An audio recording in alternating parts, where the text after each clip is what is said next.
চা খেয়েই জল খাওয়া ঠিক নয় কেন, এ বিষয়ে বিশেষজ্ঞদের মতামত শুনুন। সকাল সকাল ঘুমিয়ে রেশ কাটাতে চায়ের জুড়ি নেই।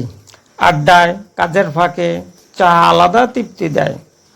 গরম ধোয়া ওঠা চা শুধু শরীর নয়, মনের ক্লান্তিও দূর করে।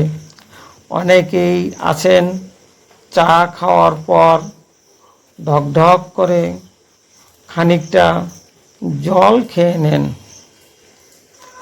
গরম চা খাওয়ার পর জল খাওয়ার অভ্যাস ভালো না মন্দ তা নিয়ে অনেকেরই প্রশ্ন আছে। চিকিৎসকরা বলেছেন গরম চা খেয়ে ঠান্ডা জল গলা ভেজানোর অভ্যাস অত্যন্ত অস্বাস্থ্যকর।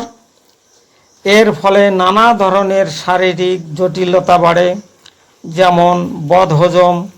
গরম যে কোনো খাবার এক জিনিস বা পানীয় একেবারেই খাওয়া ঠিক নয়।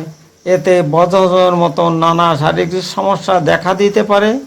রক্তপাতের ঝুঁকি, খাওয়ার পর জল খেলে শরীর অতিরিক্ত গরম হয়ে উঠতে পারে।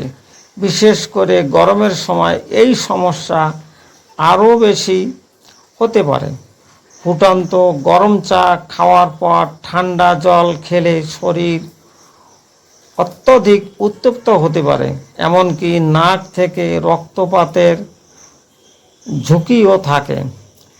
পেট ফাঁপা, চা খাওয়ার পর জল খেলে গ্যাসের সমস্যা ছাড়া ও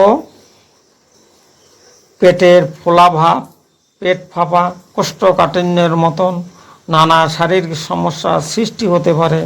দাঁতের সমস্যা, গরম এবং ঠান্ডা পরপর খেলে সবচেয়ে বেশি প্রভাব পড়ে দাঁত এবং মাড়িতে। এনামেল ক্ষয়ে যেতে পারে, মাড়িও ক্ষতিগ্রস্ত হয়।